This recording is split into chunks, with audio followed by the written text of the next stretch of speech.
Hello, and welcome to Get Sleepy, where we listen, we relax, and we get sleepy. I'm your host, Thomas. Thanks so much for tuning in. Tonight we'll begin a dreamy retelling of the classic tale Beauty and the Beast. It's a perfectly autumnal story to lead you into a good night's sleep. Now then, let's just take a moment to settle in and let go of any unease lingering in the body or mind. Make sure you're comfortable, and as you ease into stillness, just allow your breathing to draw out a little longer, particularly on the exhale.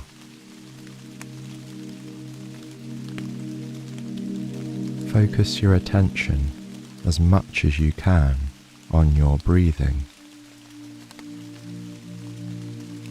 Let the slow, steady rhythm of the airflow become a mindful and soothing experience.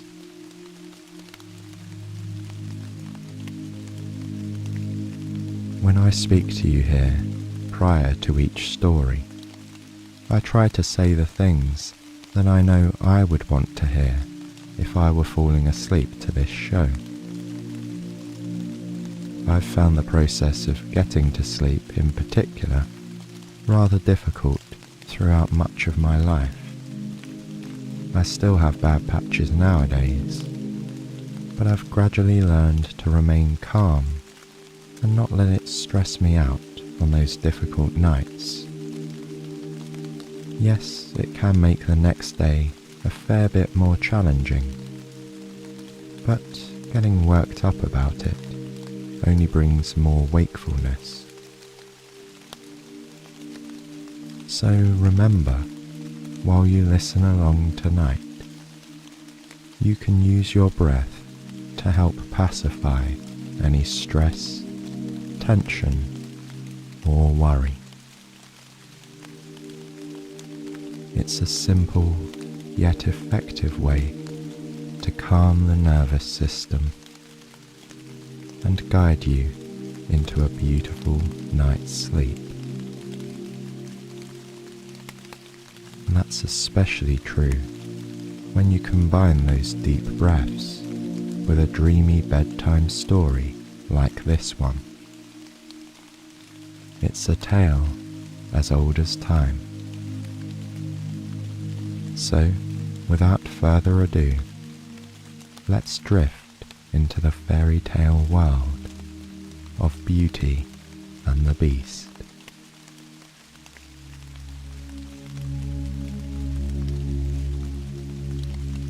There was once a merchant named Laurent who staked his entire fortune on a fleet of ships, but lost them all at sea.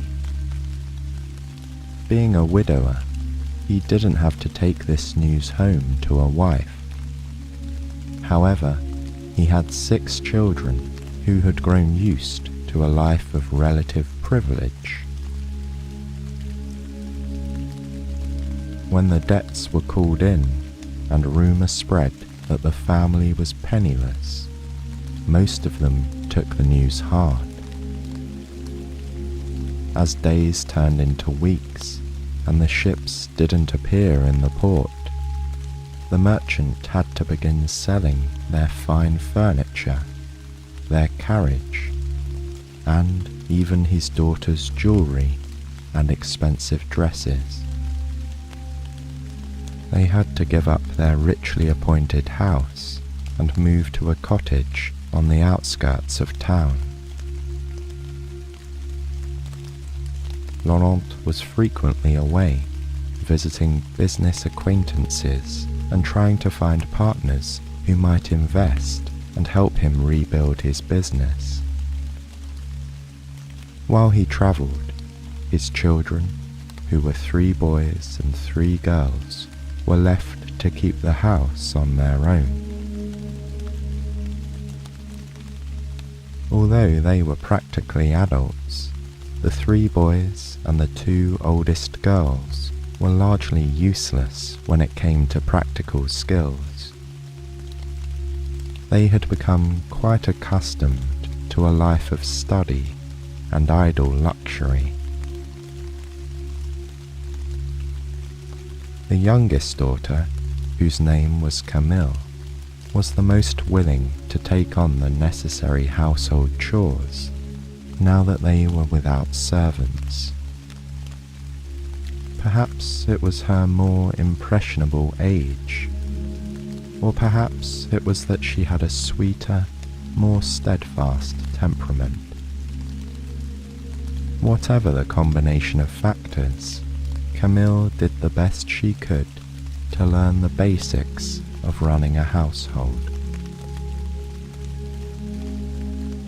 Indeed, she was the only member of the family who was truly liked by the people in the village. Laurent's brood did not have many friends. To make their situation worse, the 5 oldest children also made no effort to adjust to their new lives. They did nothing to prove themselves capable or to endear themselves to the neighbours who might have helped them. Camille, however, sought advice from the villagers about unfamiliar skills such as baking, sewing, gardening, and keeping chickens. Their wariness turned to a genuine affection when they grew to appreciate her willingness to learn and to work hard. In this way, over time, she became the glue that held Laurent's household together. While the 5 older siblings struggled to accept their fate, unable to change, Camille ensured that they had a tidy home and that there was food on the table. One day, when the family had been living this way for nearly 2 years, Laurent received word that one of his lost ships had appeared in the port, its cargo largely intact. The family rejoiced at this miraculous news, the older 5 siblings declaring that their lives among the villagers were finally at an end. Camille took pleasure in their happiness, but the news did not seem as important to her as it did to the others. She had come to love their small cottage, with its tidy garden and comforting aroma of baking bread. Although it would be a relief to see the rest of her family content, she was unsure as to whether she wanted to return to their former lives of idleness. She had become a person who liked being useful. In order to reclaim his property, Laurent had to travel to the port by horseback, and it would be a journey of a couple of days. Once there, he could arrange for the proper dispersal of his reclaimed wealth and hire a comfortable coach to bring him home. In anticipation of their improved fortunes, he asked each of his children what gift they would like to have from the city. The older siblings demanded finery. They asked for silk shoes with sparkling buckles, hats with elaborate trimmings, velvet capes, furs, and jewels. Only Camille was silent, seeming to think very hard about what her request would be. When her father turned to her and told her to speak up, she hesitated briefly. "In truth, father, I have always dreamed of seeing a rose," she said. "They do not grow in this part of the country, and they are so exotic and expensive. If you could bring me a single rose in any color, that would be lovely." He chuckled at the strange whims of his youngest, but he readily agreed. Privately, he thought he would also bring her a necklace or some sort of bauble to go with the flower.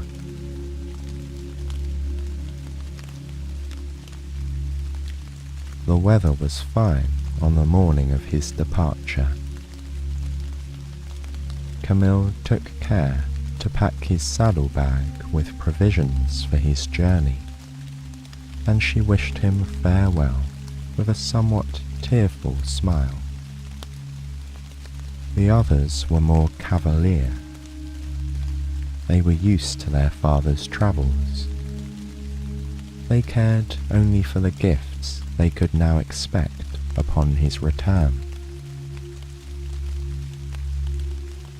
As he rode away down the sun-dappled forest path, Camille alone waited in front of the cottage until he disappeared.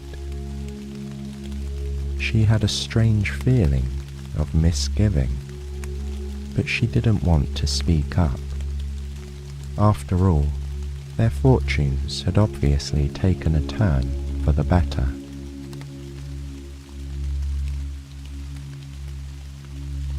While Laurent's children waited at the cottage, he steadily made his way to the port city, filled with anticipation of reclaiming his wealth and status.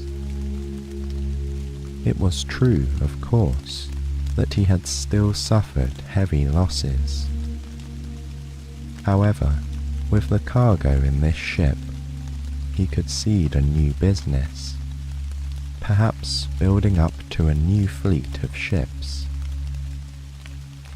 His head was filled with dreams of the spices, silks, and other goods he might import in the future. It was devastating to him, therefore, to arrive and find his dreams dashed. It was true, his ship had reappeared with most of its cargo unharmed. However, word had spread quickly of his good fortune, and his many creditors had taken swift action. By the time Laurent had come to claim his property, it had already been distributed to pay his many debts. In vain, he contacted one merchant after another, asking for an extension on his considerable bills. But it was no use. At the end of the day, he was a man without debts, but he was empty-handed. There was no money left for him to invest, and there was certainly no money to spend on the gifts he had promised to his family. He was so disheartened, he didn't even want to stay in the city overnight. Without properly provisioning himself, considering the weather, or sending any correspondence ahead of him, Laurent mounted his tired horse again and rode out of town, heading back down the provincial road that had brought him to the port that morning.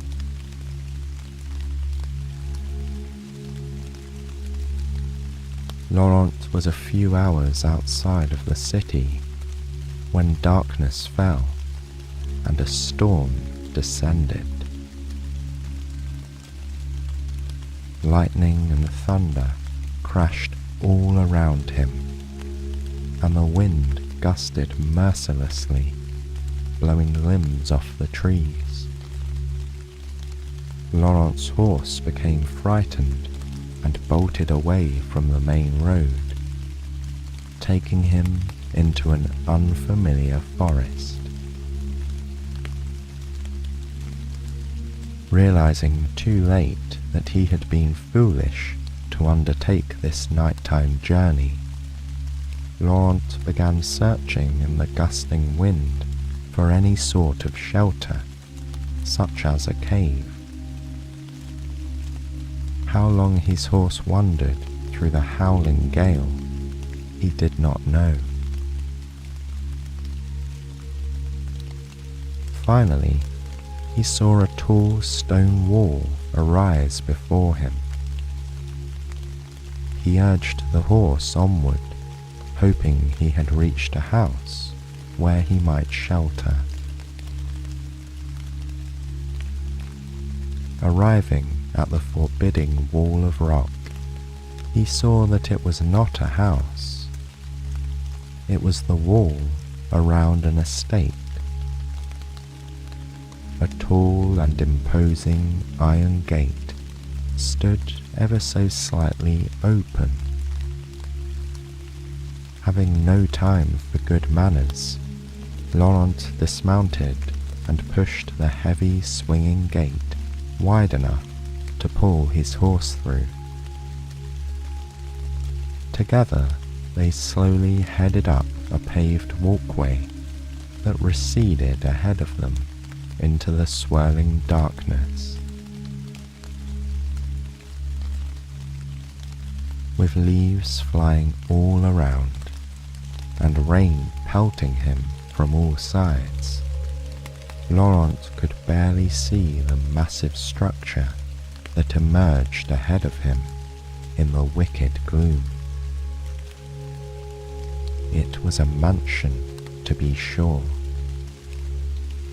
Although his visibility was limited, he could see it had a grand approach and many large rooms with tall windows. It was a very intimidating place for a person to arrive uninvited, but he had no choice. He feared he could not survive the night without a roof over his head. Tying his horse up safely in a sheltered alcove, he walked to the massive front door and lifted the iron door knocker. He let it fall, hearing the sound echo through the gloom, as if in response to the thunder. When there was no answer, he took a deep breath and pushed the door inward with all his weight. It gave, and he found himself almost falling onto the floor of a grand entryway.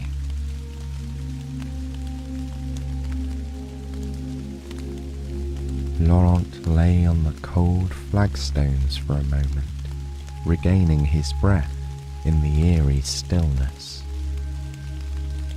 He could still hear the rain lashing the front steps through the crack in the tall door, and thought to himself how glad he was that he'd found shelter for his horse. Rising in the semi-darkness, he peered about him. He was in a grand reception area with a curved staircase ascending on either side. Suits of armor stood sentinel here and there. Ahead of him there was a set of richly carved double doors. The silence inside the house was profound. He could have heard a pin drop, but there was a light glowing around the cracks of the doors in front of him. After a few half-hearted efforts to call out to the occupants, he took another deep breath and walked toward the lighted room. Pushing the doors slowly open, he leaned inside and scanned the room. A fire was roaring in the cavernous hearth. In front of it, a table was set for one, with a few simple dishes, a carafe, and a large drinking glass spread across it. His gaze took in the other aspects of the comfortable room. He saw upholstered chairs and tables carelessly stacked with books. Still, there was no sign of the owner. Laurent awkwardly sat down on one of the armchairs and waited for a few moments. Soon, he could not take his eyes from the simple dinner laid upon the table. The loaf of bread and the aroma of the roasted meat tormented him, and his stomach growled loudly. As minutes passed and nobody appeared, he soon gave in to his hunger and seated himself at the table. First, taking just a slice of bread, and then slowly eating the entire meal, he passed an hour in contented silence.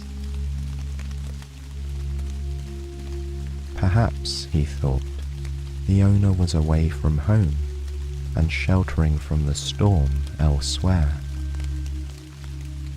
Taking a deep drink of the delicious liquid in the glass, he hungrily polished off the rest of the dinner. Yes, he told himself, the owner was away, and he would be able to explain himself in the morning. Upon finishing all the food, Laurent leaned happily back in his chair and drank the rest of the contents of the carafe. The fire danced before his eyes, crackling and popping with a comforting warmth. Draining the last drop from his large cup, he pulled the letter about his recovered cargo ship from his pocket. Just a short time ago, he had been so full of hope. Now, those dreams were gone again. He dropped the letter on the table and pushed it away. Without even realizing it, Laurent fell into a deep sleep.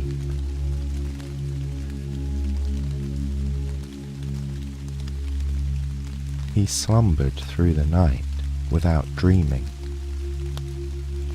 When he awoke in the morning, it took him a moment to remember where he was.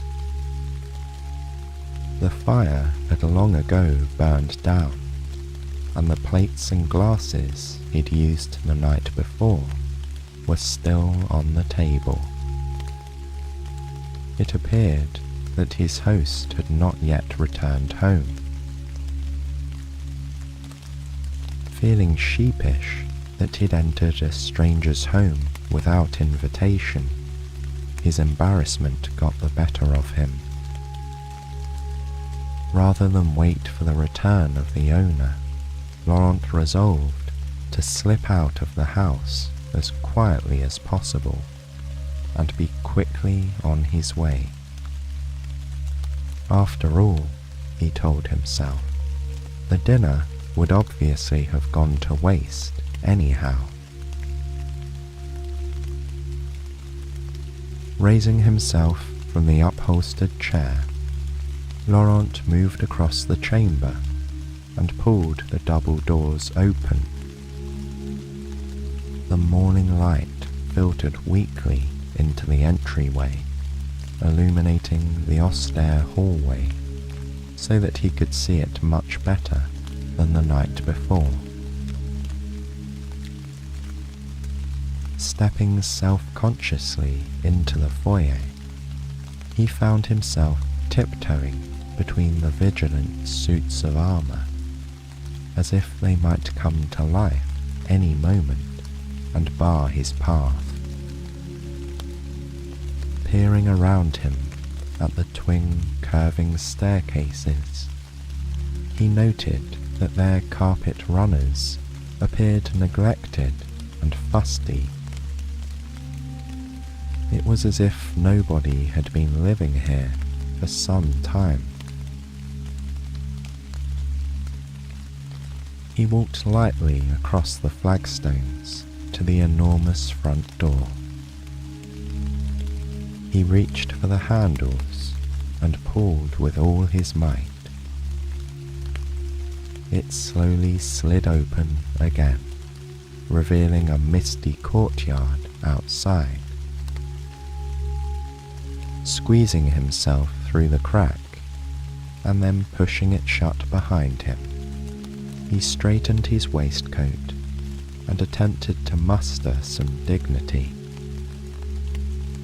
Escaping his forbidding refuge like a thief in the night felt wrong, but he would try to put this entire, humiliating journey behind him.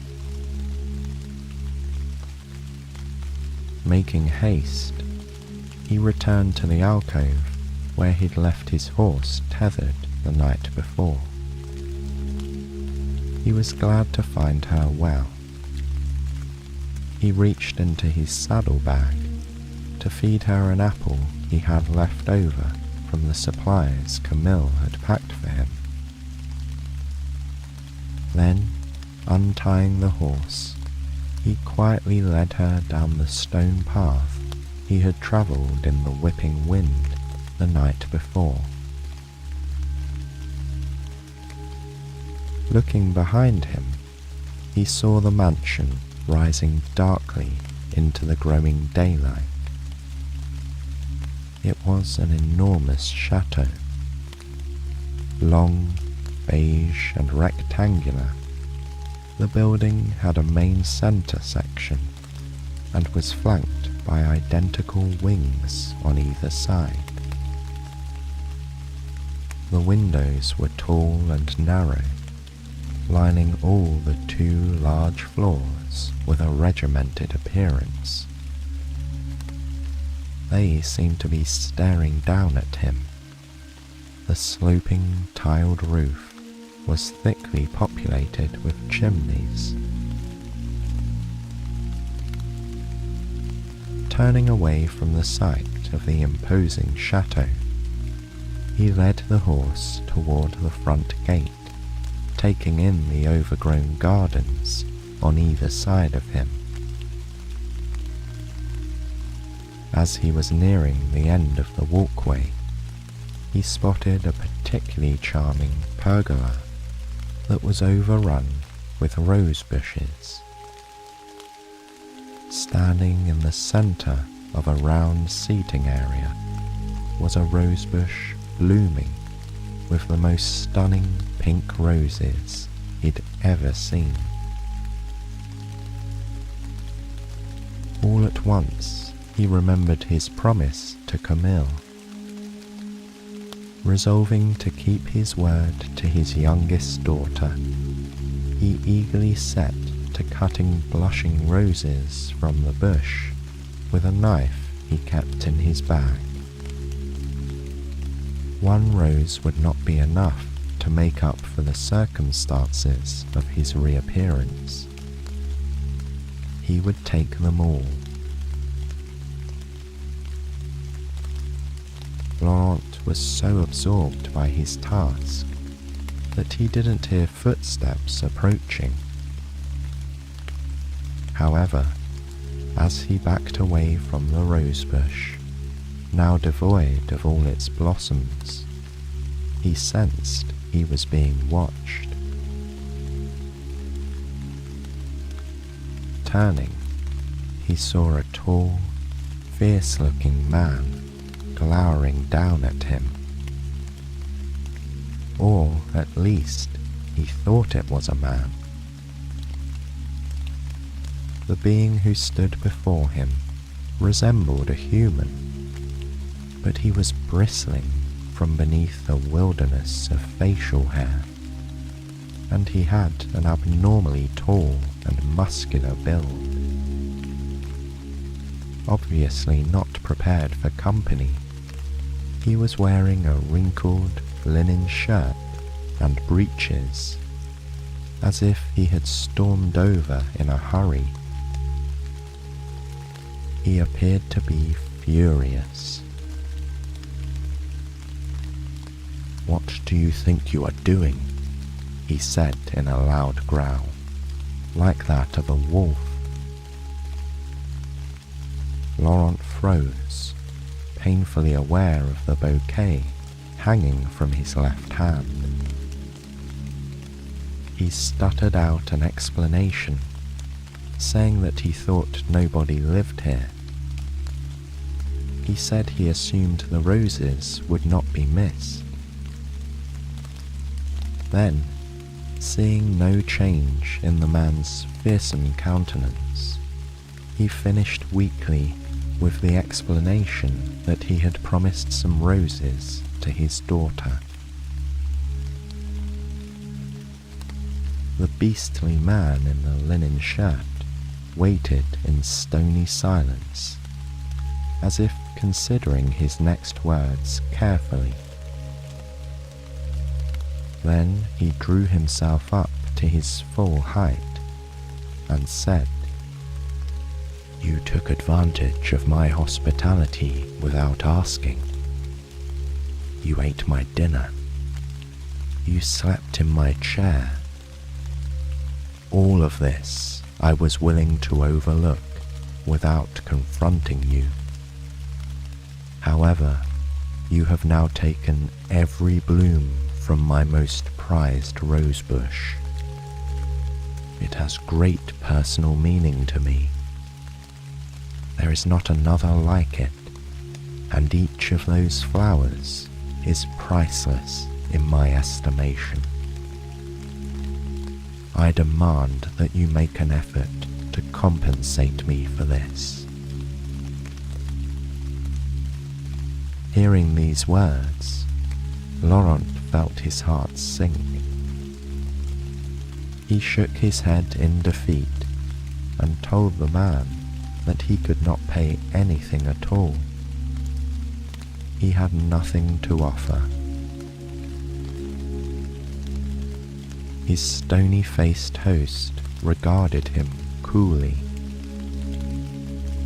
"In that case, you must work off your debt," he responded. "I am in need of labourers here at my estate." Laurent gawked at him, trying to formulate another suggestion. "But sir," he protested, "I have 6 children at home. I cannot stay here with you. What will become of them?" The man appeared unmoved. "Either you work off your debt, or someone in your family must take your place," he said. "Take your roses. They are no good to me now. Return to your family and make your arrangements. I will expect you or your replacement to be here within a week. If you do not appear, I will find you." With that, the glowering, fierce-looking man turned on his heel and strode toward the house. He never looked back, and Laurent watched him as he disappeared into the chateau.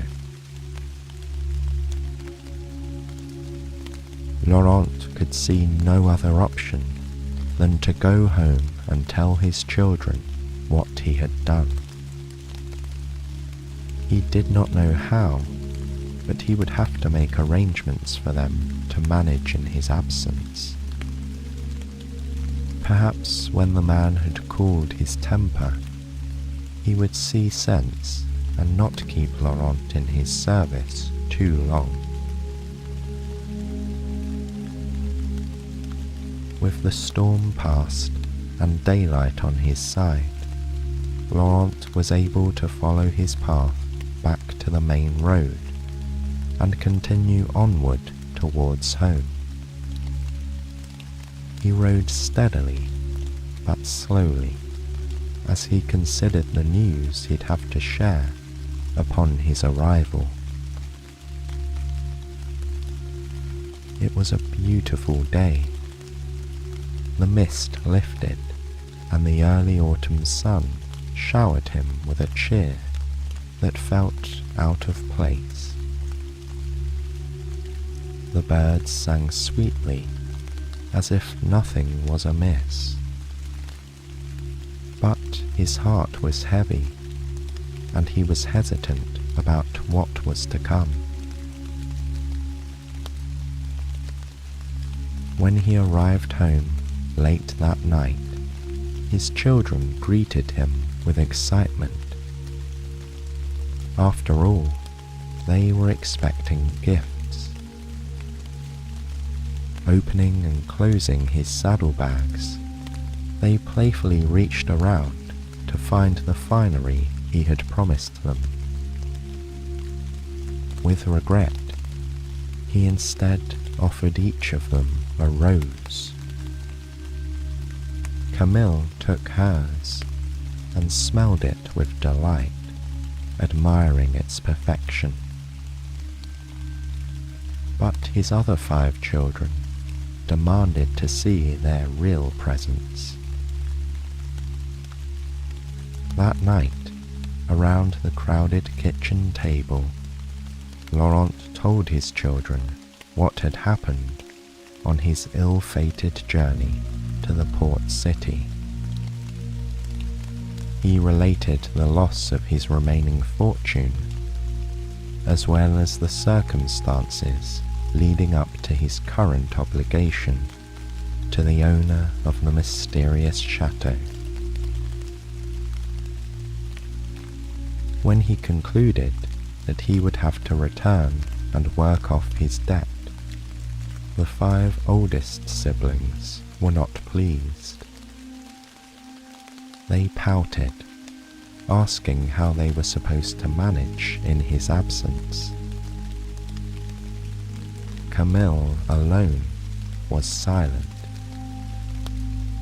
She sat at the table with an unreadable expression, lost in thought. Finally, she called for silence. Her siblings looked at her with surprise, as Camille was usually not one to insert her opinion. Camille announced that she would return to the chateau to take her father's place.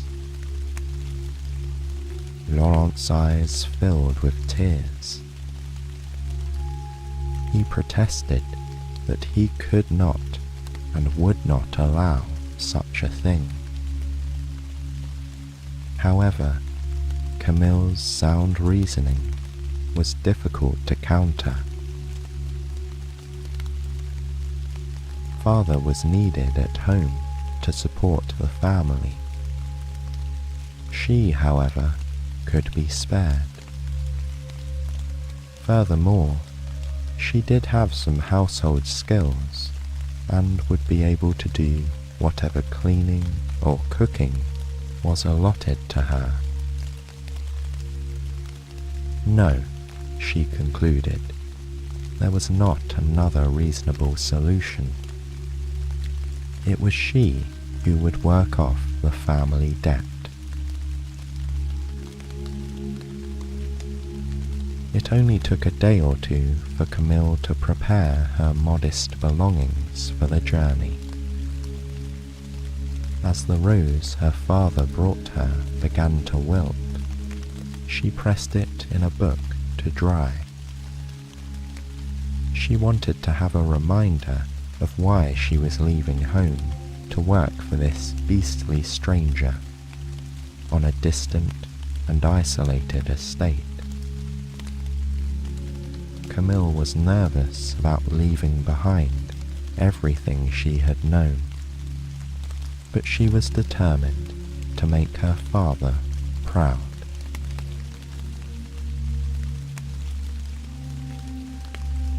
The morning of Camille's departure dawned bright and clear. She and Laurent packed her things into a small cart that they hitched to their faithful mare. The chateau would be 2 days' walk, with the horse pulling the cart. Laurent knew of an inn where they could spend the night along the way. Her older siblings gathered in front of the cottage to see them off. Among them there was a mixture of relief and unspoken admiration. They were glad that they would not be left to fend for themselves for very long.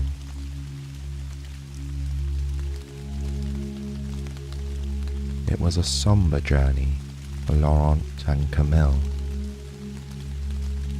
The fine weather lasted all the first day, and their night at the inn was uneventful. However, the second day of their trip proved to be blustery and sullen, as autumn first began to stake its claim on the forest. The first of the fallen brown leaves blew across their path, and the wind whistled through the trees. Their faithful horse clopped along the road, slowly drawing them nearer and nearer to their parting. When Laurent spotted the turn-off from the main road that would lead to the chateau, his heart began to break more with each step. Sensing her father's sinking spirits, Camille bolstered her courage and smiled at him reassuringly. "Don't worry, father," she said soothingly. "I am a capable person. I will be fine." He nodded, hoping it would be true. Inevitably, the pair arrived at the gloomy entrance to the estate. Laurent knew the time had come. Pushing the gate open once again, he led the horse through the opening and approached the forbidding mansion for the second time.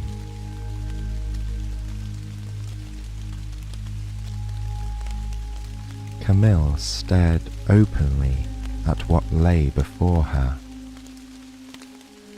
Both the elaborate, overgrown gardens and the soaring, unforgiving walls of the house were grander than anything she'd ever seen before.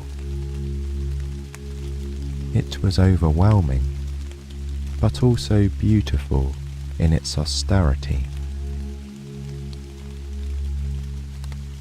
As a girl who had grown up in a village, Camille was speechless over the sheer size of the place, and she deeply sensed its mystery and its permanence.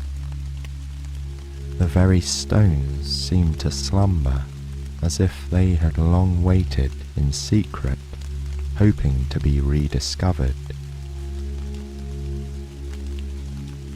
She wondered what kind of work she would be required to undertake here, and hoped that it was not beyond her capabilities as the former keeper of a humble cottage. Laurent stopped the horse and cart when they'd reached the wide front steps. The wind gusted at them sideways, as if to blow them away from the entrance of the building. He slowly ascended, lifted the heavy door knocker, and let it fall. Father and daughter stood at the steps and waited, expecting the ferocious man of the house to appear. To their surprise, the door was slowly opened by a boy. He appeared to be about 13 years old, and was dressed simply in the clothes of a villager. Sticking his head out of the opening, he observed the pair with frank curiosity. Then, appearing satisfied by his findings, he nodded. "Is one of you the new servant, then?" he asked. Laurent was briefly taken aback, but he indicated that he had come to deliver his daughter, Camille, who would be working off the debt in his place. The boy nodded, as if this was not at all surprising, and tugged hard on the door, motioning for her to come inside. Then he told Laurent he could leave Camille's things in the grand foyer and go.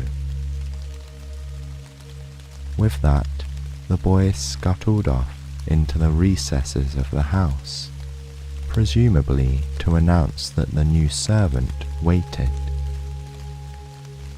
With the wind at her back, Camille walked through the doorway and into her new life. It was an emotional parting for Laurent and Camille, but they both put on a brave face. He and the faithful horse turned homeward, the sullen skies weighing down on them, and did not look back until they were outside the gates of the chateau. Then the swaying trees of the forest closed in behind them.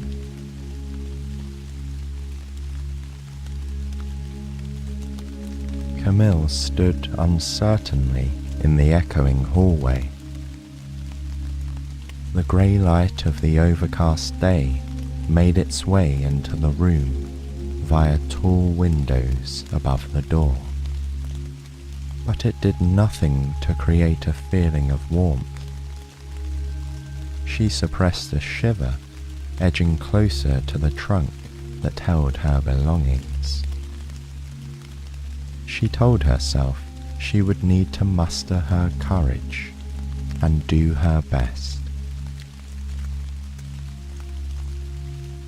After a few minutes, the boy came running back into the hall and announced to her that the Baron had told him to take her to her room. With that, he cheerfully picked up her trunk and began lugging it up the large, curving staircase. Camille followed him, surprised that she was going up instead of down to a kitchen or lower room. Perhaps, she thought, she would be lodging in the attic. To her surprise, the boy turned down the first grand hallway. They padded along the richly carpeted east wing of the chateau, their silent steps moving past staring portraits of nobles from bygone eras. It was as if they were the permanent residents, and this strange girl was an unexpected interloper. Camille was so busy looking at them that she almost collided with the boy when he finally stopped in front of a door and pushed it open.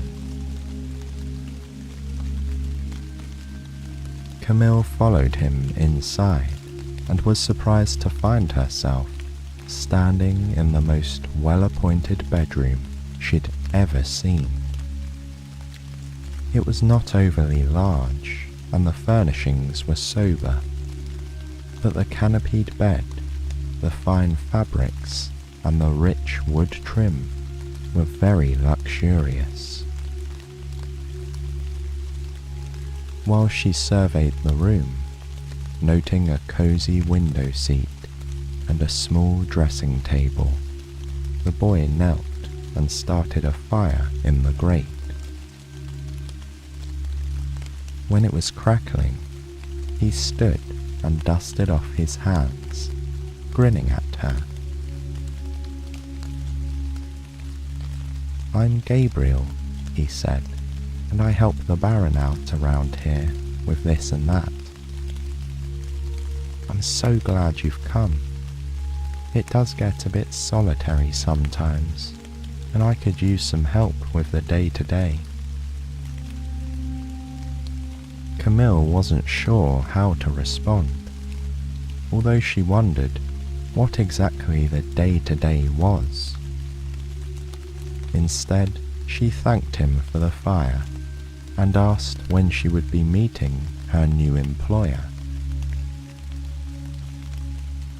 Gabriel informed her that the Baron had indicated he would see her tomorrow, and that he'd explain her duties then.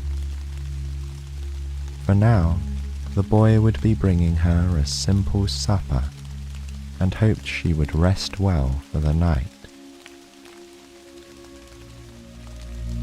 Then, as suddenly as he had appeared, Gabriel left the room and closed the door silently behind him.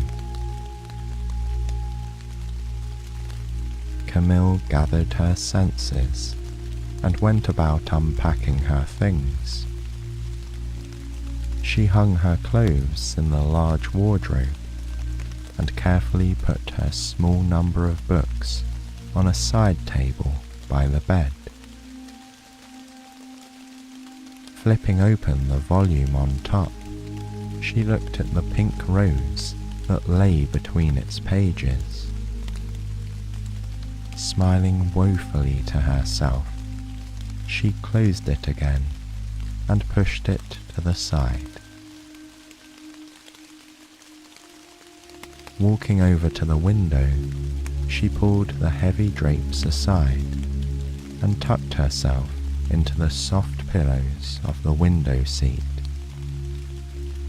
From here, she had a sweeping view of the courtyard, with its gardens growing wildly around the edges of the walkways and up the stone walls around the chateau. Twilight was near, and the wind blew debris across the paved yard, tossing it up here and there into small cyclones. Dark clouds scudded across the rising moon. Exhausted by the journey and by the newness of this life, she briefly dozed there, cocooned inside the curtains. She was awakened by a knock on her door. Pushing her way out of the window seat, she slowed her breathing purposefully and opened it. A tray lay outside with a simple dinner on it. Bread, cheese, some soup, and some hot tea. Looking up and down the hall, she saw nobody. Gabriel was light on his feet, that was certain. Taking the tray into her room, she set it on a small table by the fire. She found she was ravenous and ate every last bite. Then, barely bothering to get ready for bed, she pulled the coverlet back and crawled into the warm embrace of her sheets and pillow. It was less than a minute before she was asleep.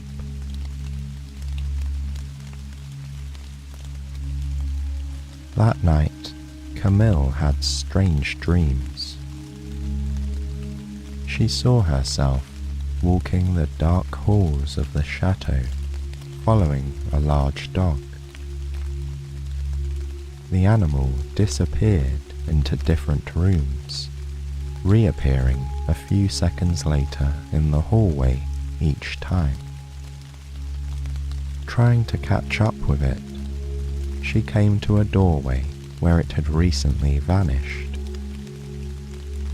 She looked into the room, and instead of a dog, she saw the back of a man sitting at a desk. The man began to turn in his chair, but before he faced her, she awoke.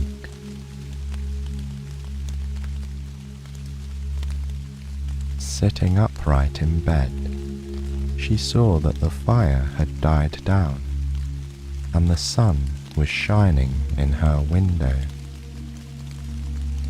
As her waking confusion cleared, there was a knock at her door. Gabriel was standing outside with a tray. "Good morning, Miss Camille," he said politely. "I've brought you a bite of breakfast." Then, motioning in the general direction of the entryway, he added, "The Baron requests that you meet him in his study when you are finished." Camille nodded to the boy, took the tray, and he disappeared again. An hour later, Camille stood nervously at the door of the very room where her father had once eaten his stolen fireside dinner. Camille could hear paper shuffling around inside. She cleared her throat and knocked lightly on the door.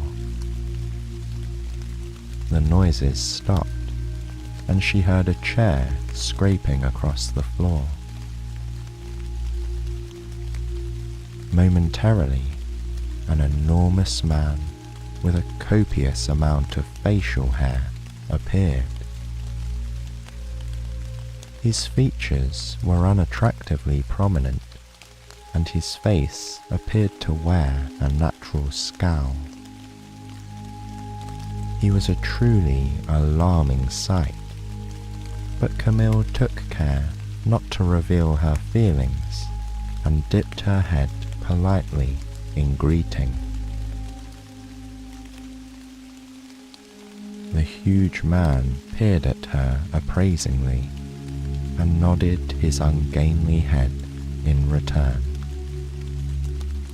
Then he gestured for her to be seated in a chair by the fire. He lowered himself into the armchair opposite. "I see that you are the one to work off your father's debt." Are you familiar with basic household tasks, such as cleaning and some cooking? He asked. Camille nodded, indicating that she was. The man appeared pleased by this. He lifted a heavy ring of keys off a nearby table. As you can see, I am very short on help here. Gabriel takes care of my basic needs.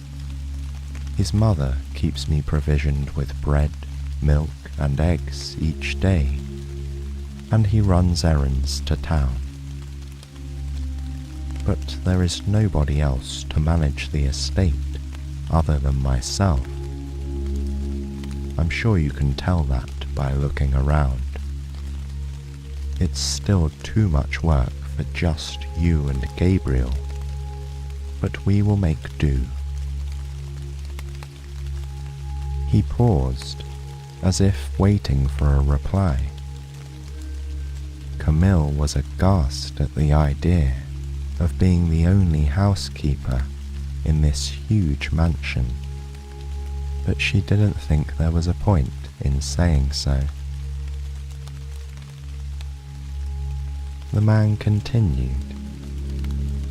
These keys will open most rooms in the house, although there is little reason to use many of them. If you need something that Gabriel cannot get for you, please speak to me. Otherwise, I am not particular and would like you to make as many household decisions for yourself as possible.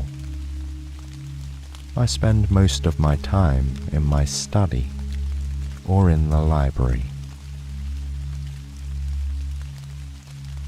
Overwhelmed by the enormity of the job he was giving her, Camille could only nod, indicating that the interview was at an end. He stood abruptly.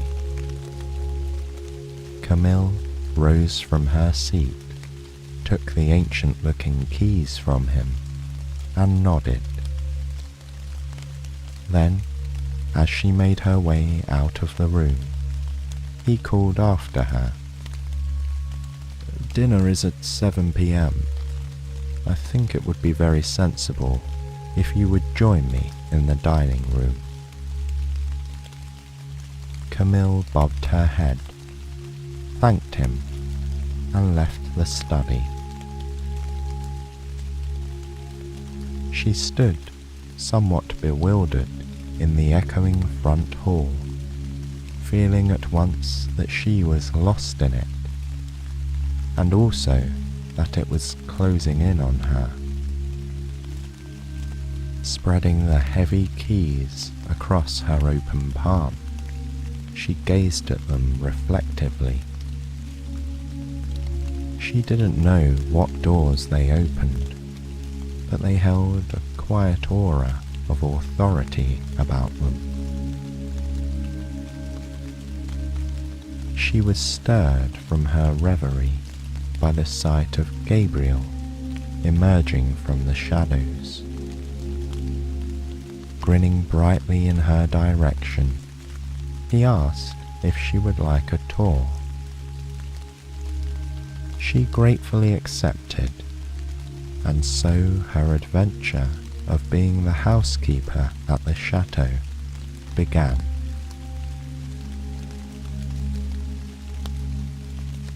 What Camille learned was that the employer lived alone, and had for many years. Because of his fierce appearance, the people in the surrounding area feared him. They whispered unkind stories and spurned him rudely when he showed his face in public. Gabriel was the only person who connected him to the outside world. He had started by running errands for the Baron years ago, but he had soon come to love and appreciate the man behind the unapproachable visage.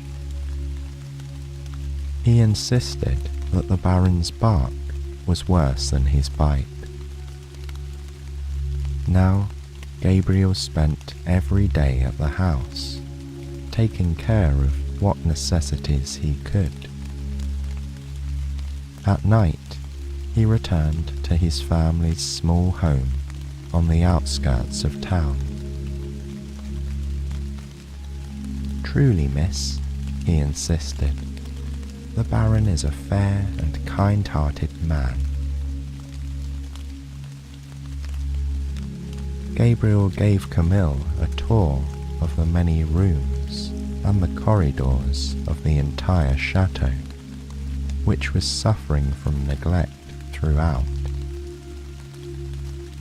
Most of the rooms along the gloomy hallways were unused. Camille's keys opened bedroom after bedroom that were covered in dust sheets, the fireplaces cold. Some rooms had not been used for decades or even centuries. Furniture and belongings were piled high in those places, laced with cobwebs. The windows filtered the light weakly from outside, as the glass was coated in many years of grime. As Camille discovered, there were just a few rooms that were used every day, and these she must try to clean and organize.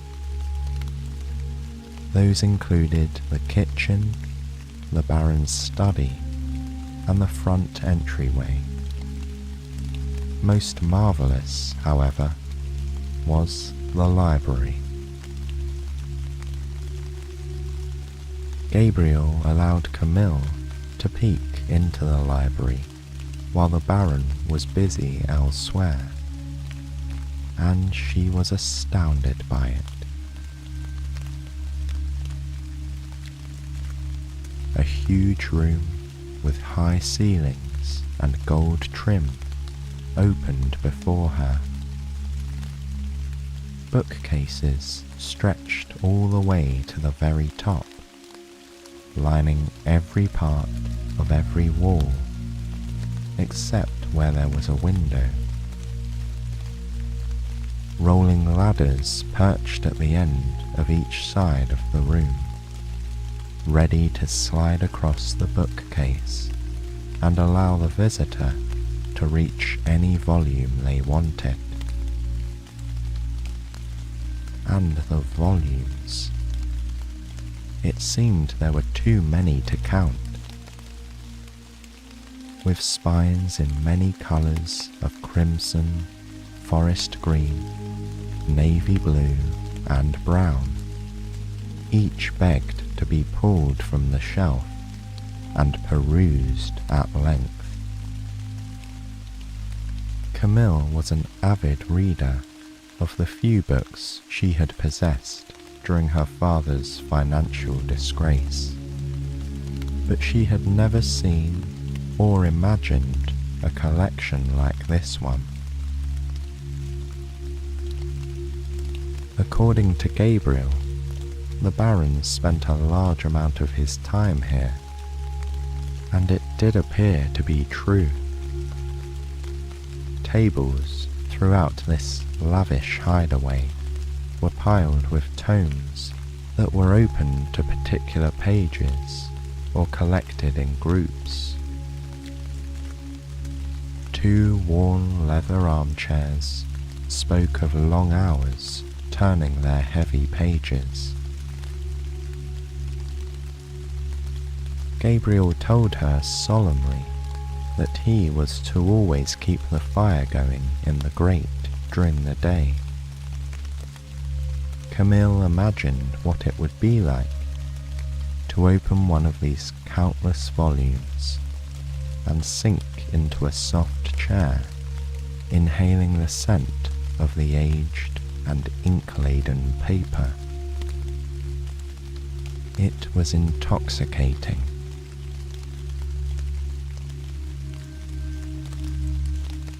Camille knew that the only way to make progress in this neglected house was simply to choose a place and begin.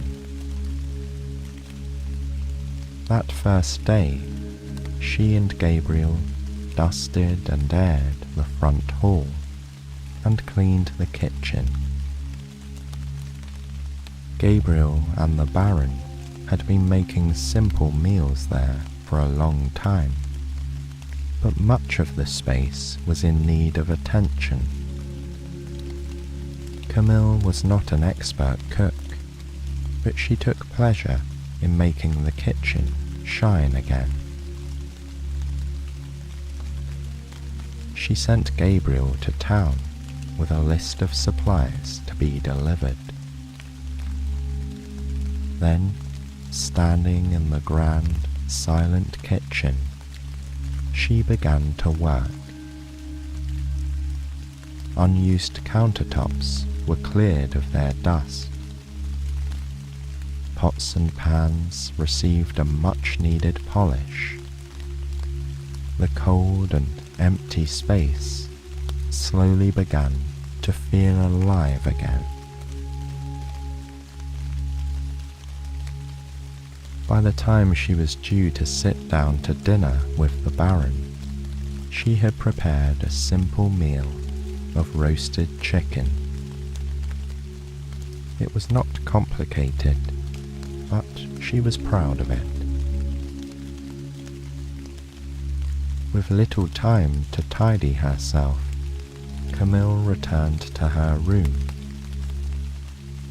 Gabriel had rekindled the fire there, and she used her pitcher and washstand to freshen up, putting on her nicest dress.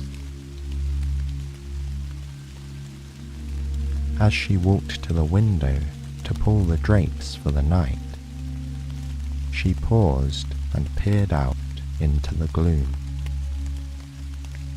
The courtyard lay silent, as if in wait. Nothing stirred. Not even a bird was visible. It was as if the grounds were under a spell of silence. She thoughtfully tugged the velvet curtains together and pulled herself away from the sight. There was much to learn about this place, she thought. Then, lighting a candle, she made her way down the velvety twilight of the darkening hallway and slowly descended the wide stairs to the tall doors of the dining room.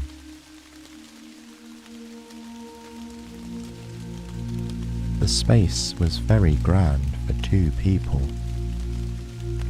At one time, it had surely hosted glittering parties and showy formal dinners. Looking up, she admired the sparkling crystal chandelier which loomed over the chamber like a canopy of stars. Gabriel had set 2 places at one end of the long table, and the dinner had been laid out. She was the first to arrive. She did not have long to wait. The Baron's hulking shape appeared awkwardly in the doorway. He paused and nodded his head briefly in greeting. Then he motioned to the 2 place settings to indicate she should have a seat. Camille gladly took one of the upholstered chairs.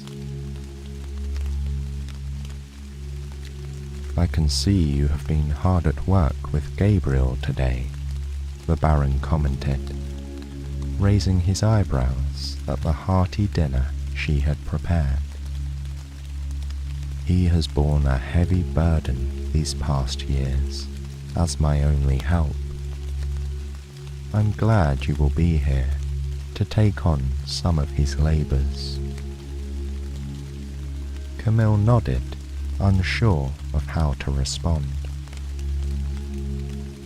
Then she said, "My lord," and paused when he shook his head. "Please, you may simply call me Antoine," he responded. "I am lord of nothing now. Lord of this chateau and its pile of dusty relics," he jested darkly. Then, looking in her eye, he said, "I am sorry you were compelled to come here under such conditions, but I hope you will be comfortable. I try to be a fair man, and I am glad of the company." Camille nodded and smiled briefly. "Would you like me to tidy the library tomorrow?" she asked. "I was not sure if you wanted me to go in there." The Baron thought briefly and nodded, saying that it would be fine. Then he offered, "You should feel free to borrow any book that you liked from the room.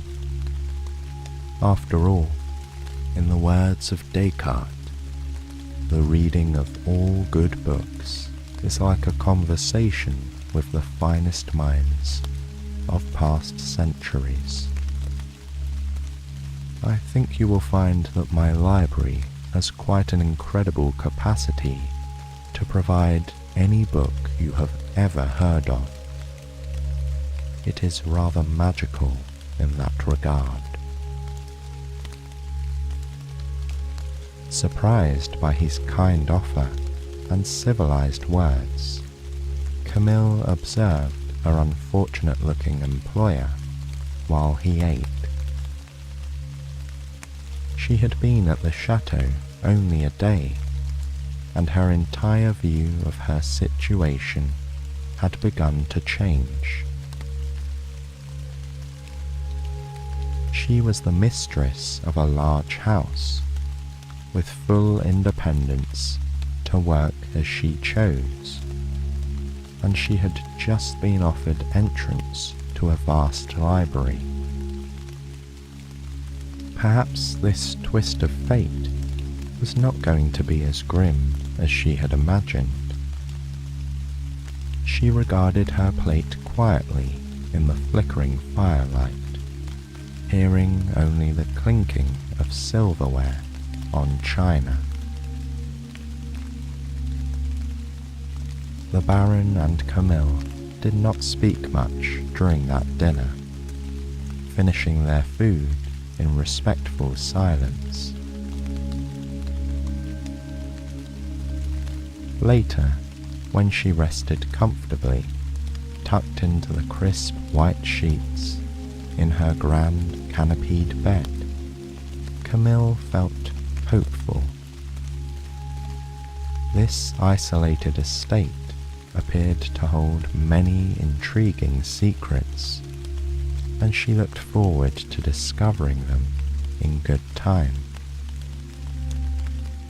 Turning over on her side, she gazed sleepily at the drapes again, closed tightly against the night outside the window. Inside this chateau, there was a flame that was keeping this place warm. She could feel it.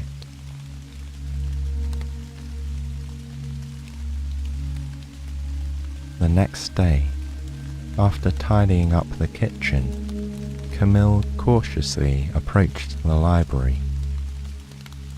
She knew the Baron was in his other study, and it seemed like a good time to explore the marvellous room of books under the guise of cleaning it. Taking a duster, She began methodically moving around the stack of books and between tables, addressing neglected surfaces that had collected a layer of dirt over time. As she was about to move some stacked volumes aside, Antoine appeared in the doorway. "Please don't disturb any stacks or open books," he said. Camille apologized, backing away from the pile she had been touching. "No need to apologize," he reassured her. "I realize it looks untidy. It's just that I am researching and I don't want to lose my place." Then he asked her if she had chosen a volume for herself. She responded that she had not, and asked if he had any recommendations. Camille admitted that she felt unequal to the task of understanding such important works. She had come from a much less learned background than he. Antoine smiled and spread his hands wide, saying, "Awareness of ignorance is the beginning of wisdom." Seeing her confusion, he winked humorously at her and added, "That bit of wisdom is from Socrates." Striding across the room, he picked up a small volume on a lower shelf and handed it carefully to her. "Maybe you would like some of his other thoughts." He believed strongly that we should all ask a lot of questions. Camille took the book with a nod of thanks and prepared to leave the room. Before she did, however, she turned and indicated that she did, in fact, have a question. "Would it be possible for me to engage some villagers to come and tidy the gardens before winter?" she asked. Antoine looked at her somewhat mournfully and shrugged. "If Gabriel can find anyone willing to venture onto the estate, you are welcome to do that.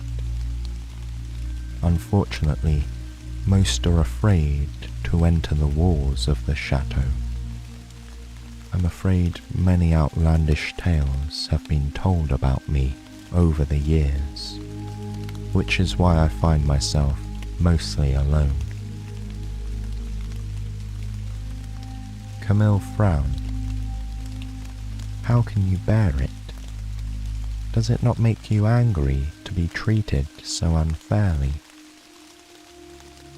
The Baron looked down thoughtfully and responded, "I was once a better-looking man who was also vain and foolish.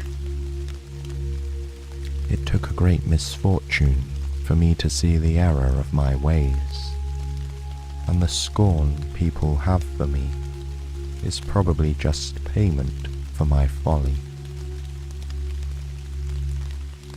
Camille did not respond. She wouldn't ask any more questions today, but she was determined to find out more about how her employer had fallen into such an unfortunate state. For now, she was looking forward to reading Socrates in her room after dinner.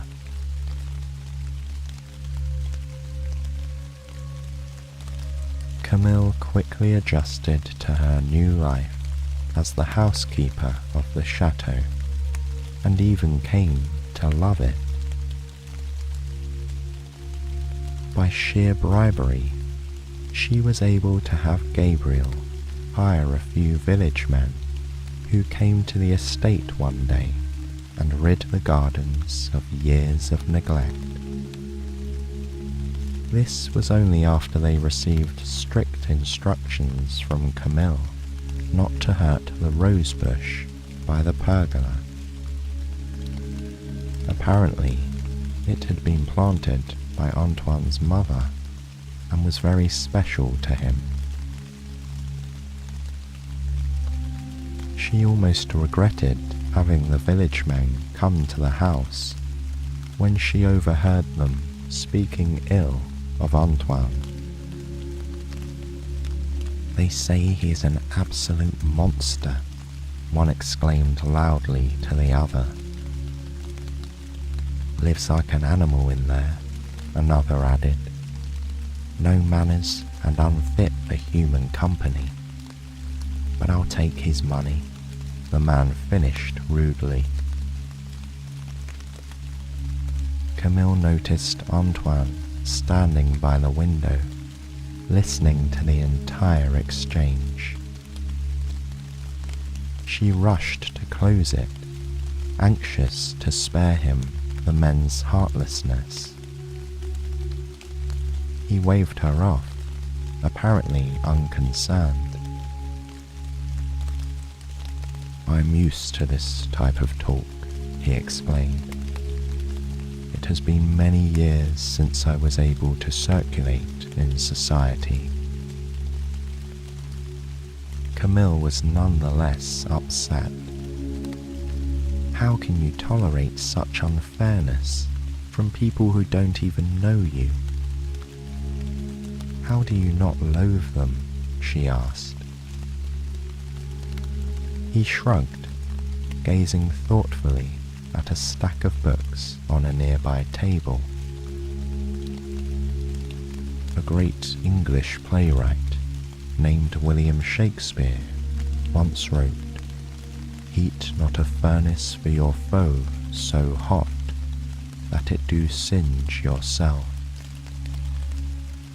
By bearing goodwill for these unknowing people, I ease the burden on myself. Then he smiled and nodded at Camille, saying, "You might like to read Shakespeare yourself. He wrote some excellent plays." And with that, he turned back to his stack of books, leaving Camille to consider his words and the dreary day outside.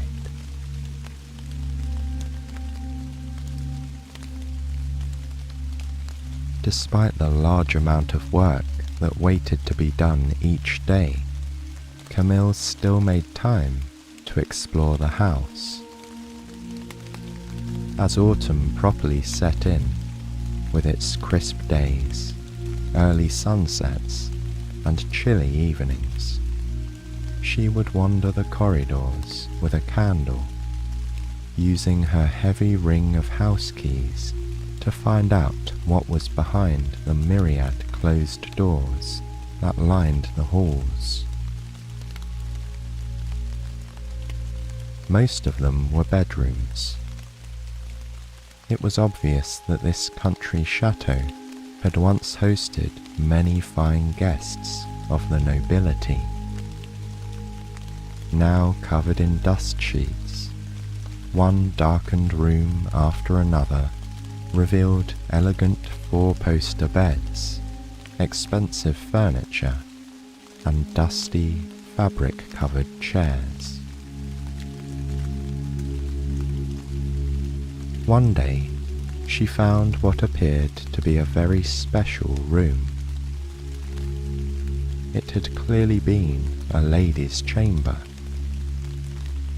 Unlike the other ones, however, it was still full of her belongings.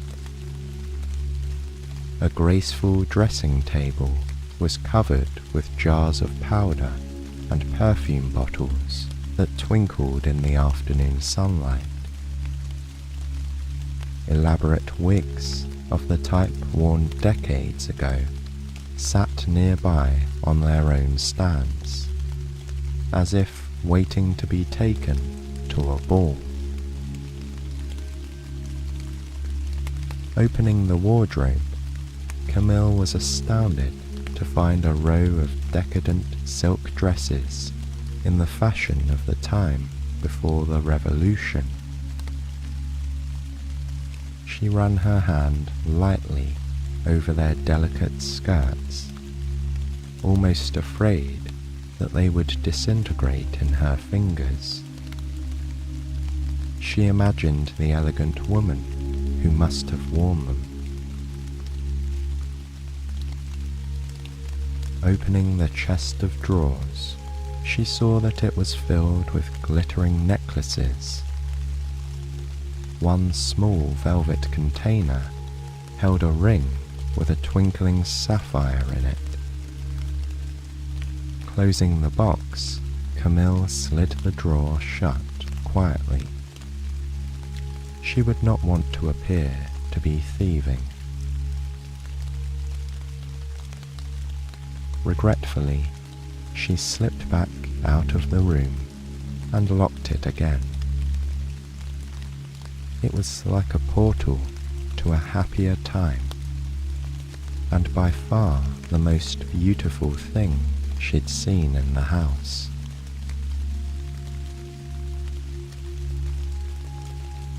Camille faithfully wrote letters to her father, which Gabriel took to town when he ran errands. In them, she reassured him that she was being treated very well and that she enjoyed her work. Soon, she was even able to begin sending him some money. After her first month, the Baron had told her that he couldn't let her keep working without pay, as the damage to the rosebush had certainly been made up for. He said that he hoped she would stay, and that he would be giving her a weekly salary for the work. Camille gladly accepted. As Antoine's housekeeper, she felt she had found her calling. All her powers of organization were put to good use, and the excellent company and the access to his incredible library were becoming her chief joys in life. In fact, it was easy to forget that Antoine was considered unsightly. Nothing had changed about him, except that Camille made sure his clothes were better kept and more presentable.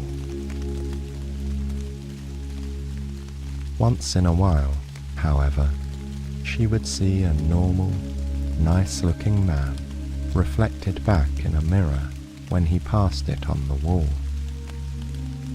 Or she would be speaking with him, and he would no longer be covered in hair, and his features would seem more harmonious. In such cases, she would blink a few times and refocus, and see that he was the same fearsome-looking man as before. Perhaps the dark magic of the chateau was working on her mind, she thought, with wry amusement. Occasionally, a beggar would come to the door with the biting winter wind at his back, not knowing anything about the notoriety of the estate. In her village at home, beggars had been generally rebuffed and rarely received any help. The attitude of the townspeople had been that they deserved what they got, and that hard-working people didn't end up destitute as they were. Camille expected Antoine to send them packing, but instead he would ask her to give them a meal and some coins before they left. Camille was moved to ask him why he exhibited such charity. After all, nobody who lived nearby showed any kindness to him.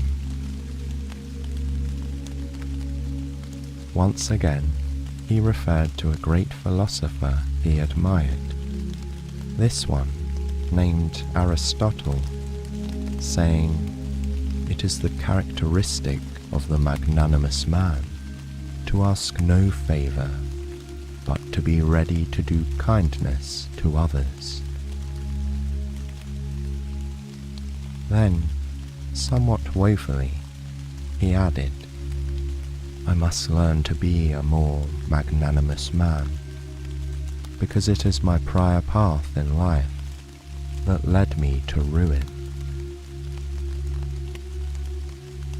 She was not able to get any other explanation out of him at that moment, but she yearned to better understand exactly what had happened to Antoine.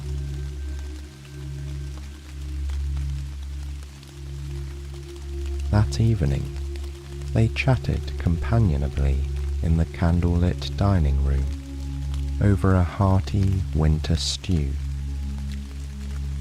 It was then that Camille worked up the courage to ask him how he had come to be so alone at the chateau.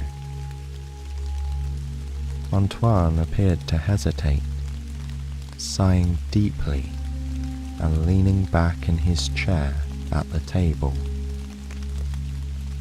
Then, taking a long sip of his drink, he began to tell a story.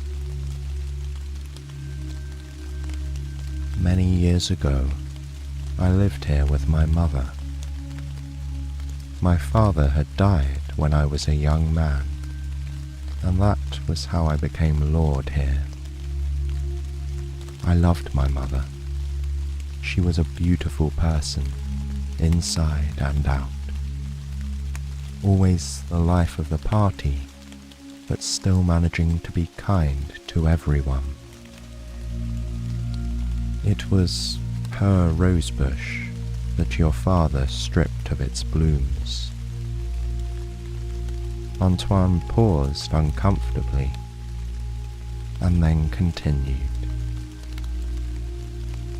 "When my mother became ill and passed away, I was left here to my own devices, and I'm ashamed to say that I did not live well. I was inexperienced and foolish. I squandered the family money on extravagant possessions and ridiculous parties. I neglected the estate, left bills unpaid, and didn't care for my employees as I should have. Without my mother's good influence, I fell into a poor lifestyle and was of no worth to anyone, including myself. One night, my servant told me there was a woman at the door begging for food and coin. I was in the midst of a lavish party and could not be bothered. I told him to suggest to her that she go somewhere and get employment. At this memory, Antoine grimaced, obviously pained by his own words.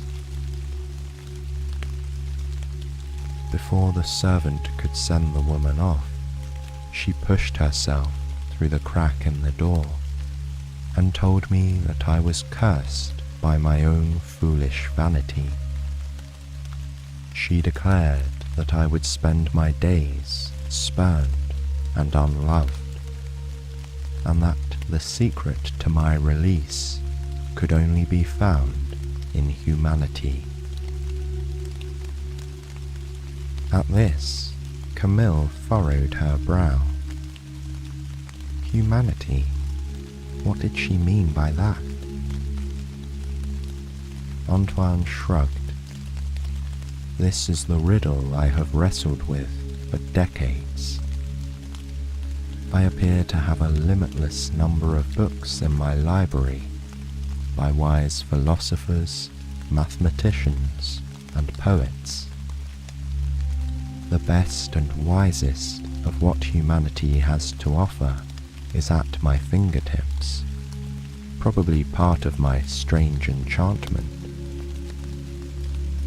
My mind does improve, but all the brilliance of humanity has yet to provide me a release from my curse.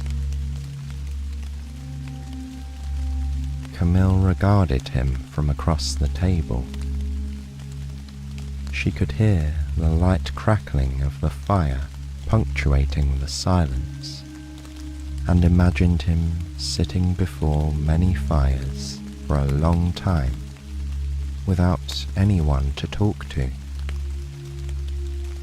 She wondered how many years he'd been trapped here in this solitary prison, turning the pages of countless books in his library, searching for redemption. Antoine smiled brightly in an attempt to break the awkward silence. "Ah well," he added, as the excellent Isaac Newton said, "to arrive at the simplest truth requires years of contemplation. One of these days I may yet find the answer." Lying curled up on her bed that night, Camille felt she had finally put the pieces together. For all these years, Antoine had spent his time studying, thinking, absorbing, and repenting. He was no longer a man who would refuse kindness to even the undeserving. She did wonder what else there was that he could do. Would he forever be trapped here with his books and the dusty souvenirs of the regrettable person he used to be? She hoped not, because she had really come to admire him. She pulled the covers tighter around her chin and gazed drowsily at the remnants of the fire glowing in the hearth. Surrounded by the silence of the house, she slept for another night.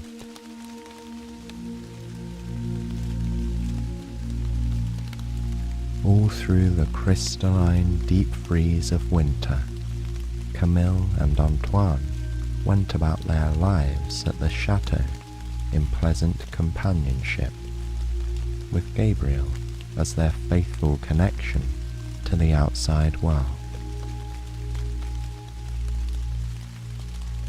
Many of the rooms in the enormous mansion simply stayed locked and unused.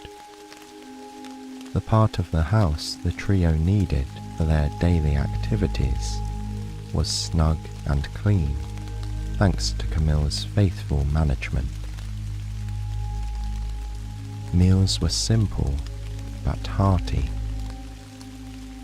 The blinding white snow piled high in the courtyard, and sometimes the bleak wind whistled in the abandoned passages. But the inhabitants of the chateau stayed close to the fireplaces, buried in their books. At last, the first signs of spring arrived. With it, Camille received a letter from her father. He said her oldest sister had managed to make a marriage match, and that her wedding would take place in a couple of weeks he asked if the Baron would consider allowing her to take some leave in order to attend the festivities at home. If so, Laurent would be pleased to come and fetch her from the estate. When Camille presented this request to Antoine, he put down his book and gazed at her with a sad smile. He said, of course she must go, and she should take all the time she needed. As she thanked him for giving his permission, she once again did not see a beast looking back at her. She only saw a man. She had to blink several times to dispel the illusion. As she left the room, she paused briefly and gazed at him again over her shoulder. Then she left him to his reading, putting the moment behind her.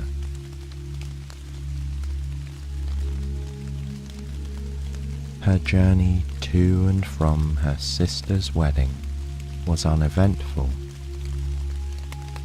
The family greeted her with much curiosity and perhaps some newfound respect. They admired the tasteful new clothes she had acquired using her salary. It was obvious that the money she was sending to them had helped secure her sister's marriage, humble though the match might be. Her family was no longer seen by the villagers as being impoverished. Rather, they were viewed as being stable and acceptable, thanks to her regular income. And yet, Camille felt less at home in the family cottage than she once had. Although she had been contained inside the walls of the chateau this entire time, she felt like her worldview had changed, and her horizons had vastly expanded. Seated around the fire with her siblings, who focused only on their own petty concerns, she felt stifled. She regretted having to leave her father again, but Camille also felt relief when he parted from her at the gates of Antoine's estate. She was ready to return to her life as mistress of the house. Her happiness, however, turned to dismay when she saw the disarray that awaited her. Gabriel answered the door eagerly, obviously delighted that she'd returned. He whispered to her that nothing had been the same since she'd left, and that the Baron was dishevelled and did not leave his library.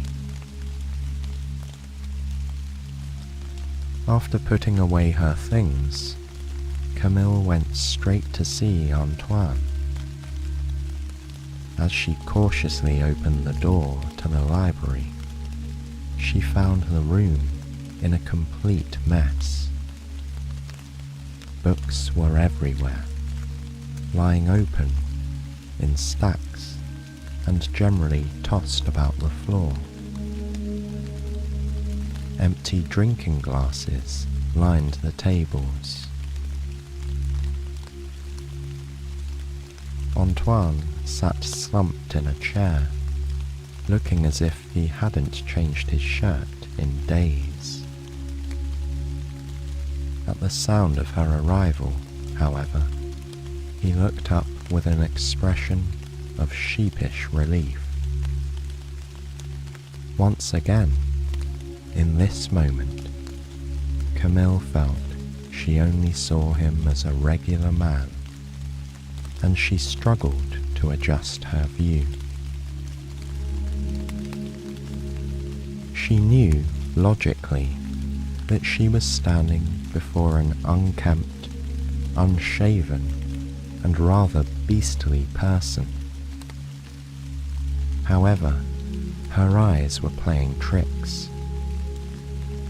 It took a moment before she saw him properly again.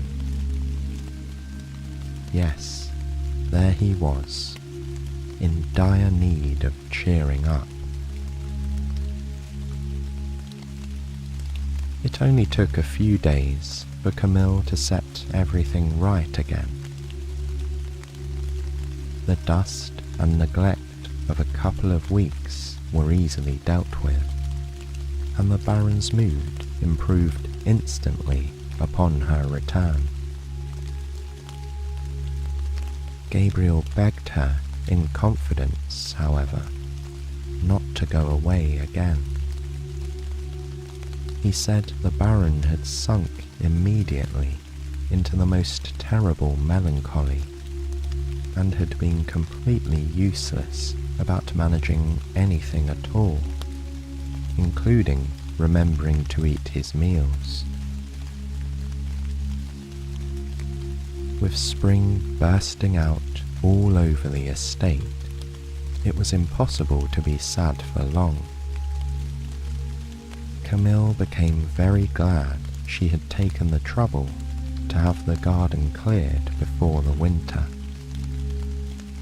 The courtyard was absolutely beautiful, and the lovely plantings designed many years ago by Antoine's mother were once again shown to their best effect. Flowers in a rainbow of colours delicately presented themselves. The birds seemed to increase their number by the day, singing sweetly in the morning, inviting the residents of the chateau to the garden. Camille and Antoine took to spending afternoons reading outside in the pergola, and he often released Gabriel from his tasks early so that he could enjoy the afternoon with friends. Camille also took great pleasure in opening the windows of the stuffy mansion and airing it out. Throughout the estate, life began to feel fresh and new, as if the entire place had turned a corner.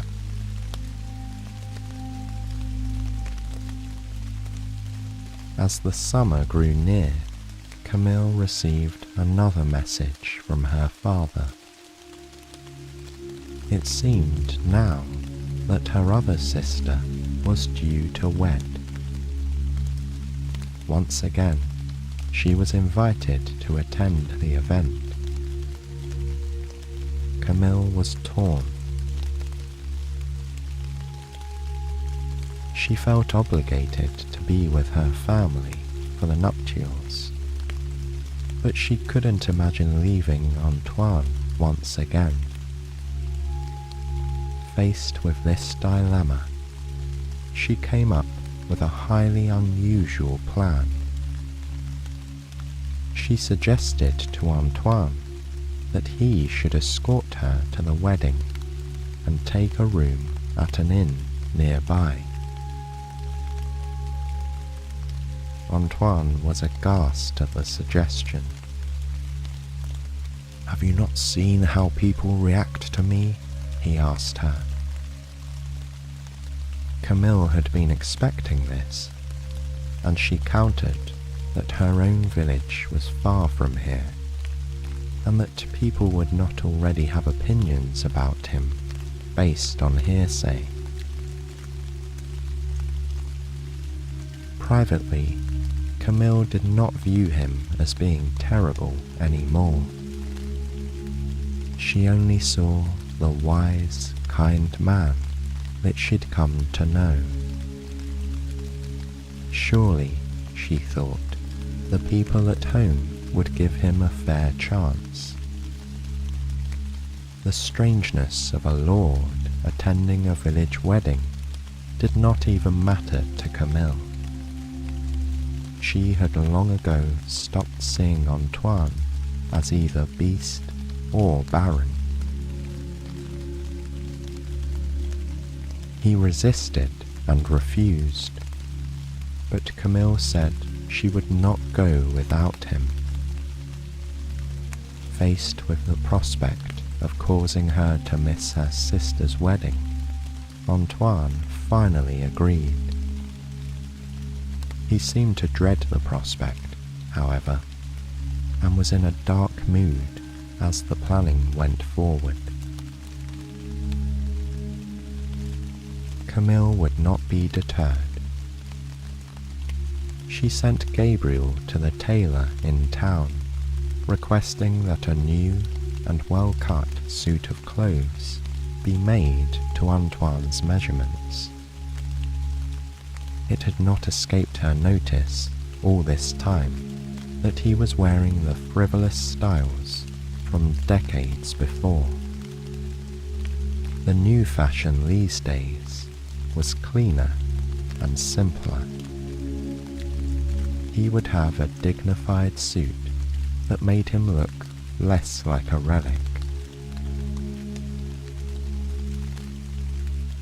Rooms at the inn were engaged, and the carriage was dusted off.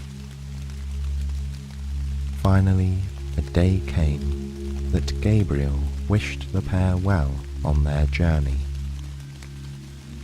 He had never seen the Baron leave the estate. He promised to keep everything from falling apart before their return.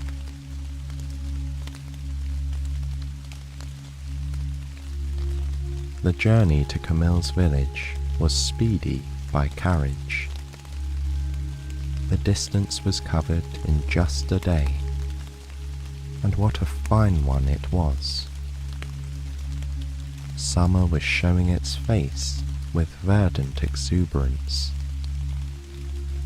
As the horse clipped and clopped down the road through the forest, the birds sang joyously from the canopy of foliage over their heads. Bright rays of sunshine lit the road ahead of them, and the new leaves whispered beguilingly in the breeze. At first, Antoine was silent, as if passively resisting the reality that he was accompanying Camille somewhere in public. After a few miles, however, the pair slipped into conversation about a book Camille had been reading, and soon they were having their usual lively exchange. Camille smiled to herself to see the best in him come out. Looking at him from the side, she could have sworn she was sitting next to a charming fellow. Happy with that idea, she did not try to dispel the magic. Inevitably, their companionable journey had come to an end. As twilight fell, and the crickets began to serenade the fields with their nightly song, Antoine and Camille pulled up at her family's cottage and halted the carriage. By the time they had climbed down from their seats, the entire family was at the front door. All four of her remaining unmarried siblings gawking rudely at them both. Laurent made a much greater effort to contain himself. He stepped forward and nodded politely to Antoine, thanking him for bringing Camille and for honouring them with his visit. However, Camille felt her cheeks grow hot with shame when her brother loudly whispered something to her older sister, causing the silly girl to laugh. It was obvious to everyone that they were making jokes about the Baron. It was a relief to everyone when Antoine departed for his lodgings. Camille allowed herself to be ushered inside, where she spent the evening talking with Laurent and her siblings, asking politely about the wedding preparations. She was worried, however, about how Antoine was faring at the inn, and hoped he was not suffering ill behaviour there. When her head lay on her pillow that night, she drifted off to sleep with thoughts of him weighing heavily on her. She realised she would be glad when they'd gotten through this wedding and returned to the chateau, which she now felt was her real home.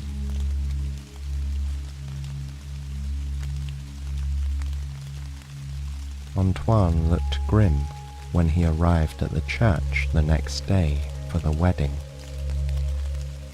It was obvious that Camille's fears had come true. They sat in silence during the ceremony, both feeling as if they were being stared at the entire time. The small church felt tiny, with the whole congregation scrutinizing them. The celebration afterwards was on the village green. The party was simple but festive, with punch, cakes, and wildflowers creating a happy atmosphere. Ladies gathered in groups, delicately eating sweets, while children tumbled across the lawn, enjoying an afternoon of play.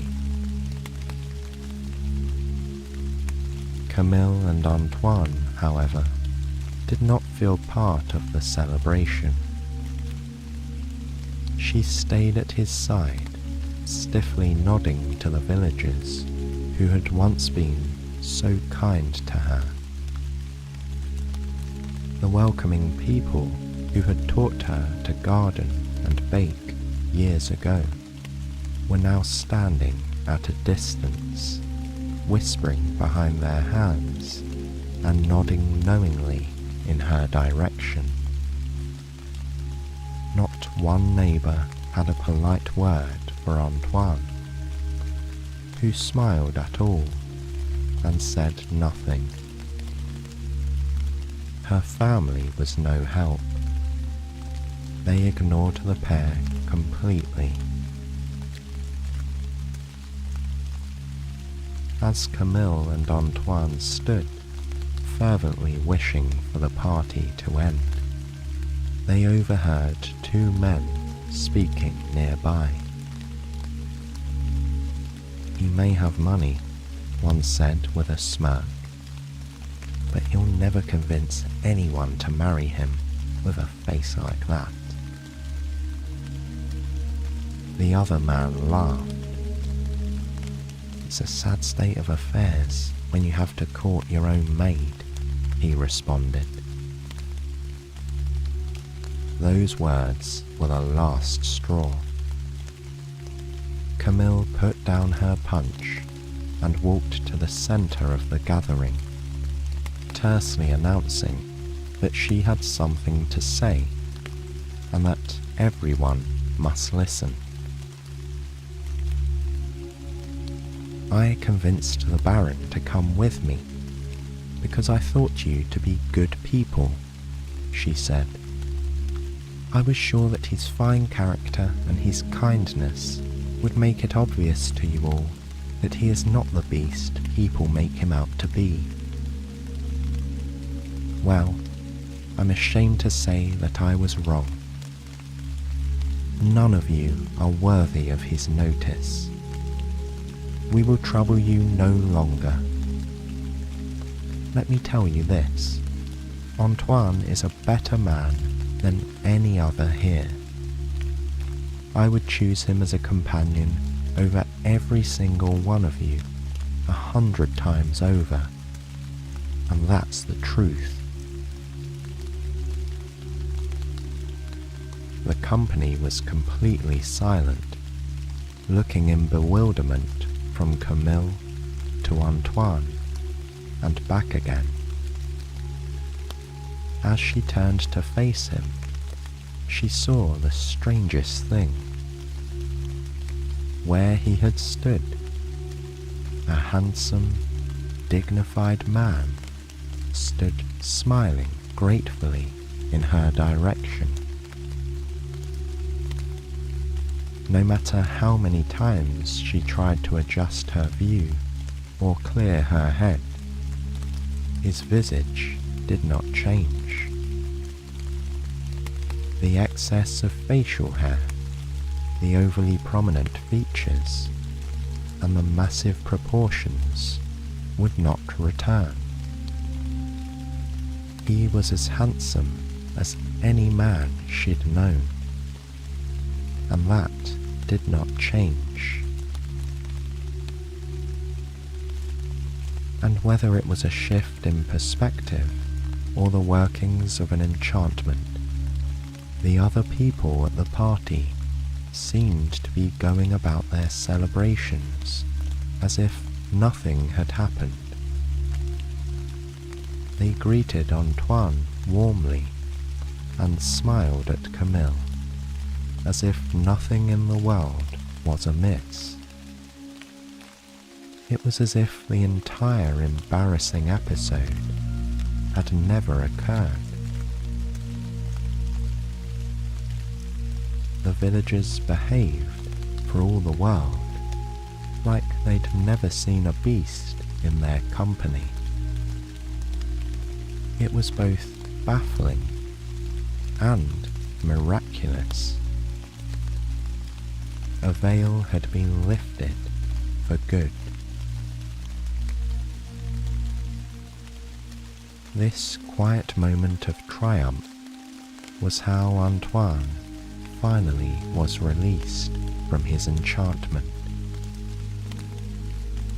All these years, he had been seeking answers in his library, researching the wisdom of humanity, but he had misunderstood the woman who had cursed him. Those lonely decades of becoming kinder, more generous, and more forgiving had created in him the humanity that had won Camille's heart. That was the missing piece that had freed him from his curse.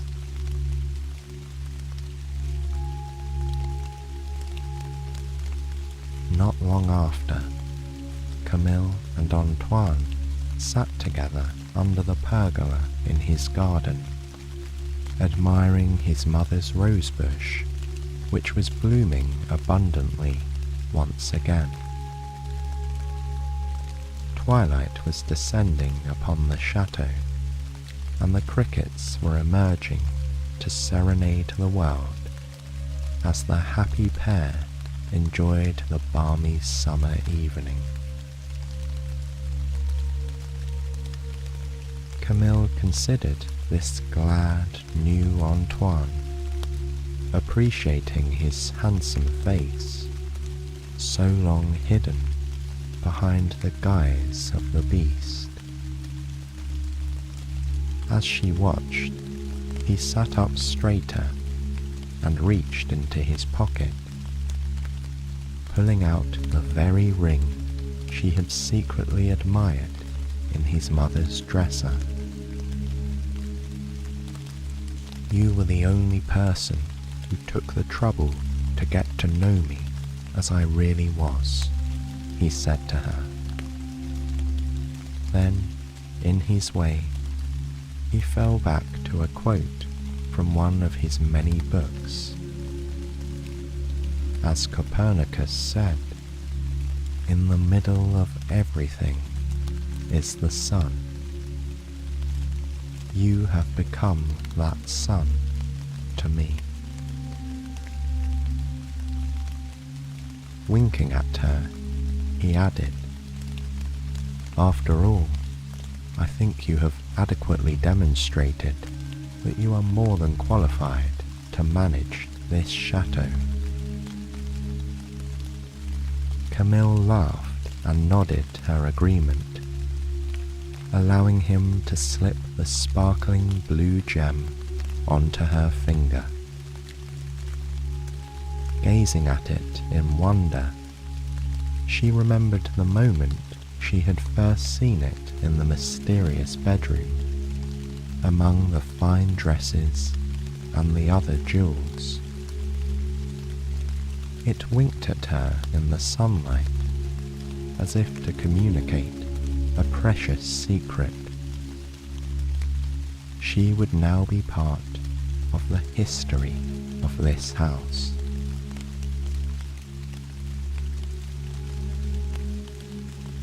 Before the end of the summer, Antoine and Camille exchanged their vows in the courtyard of the chateau, surrounded by the heavenly scent of the flowering rose bushes and the sweet song of the birds from the treetops.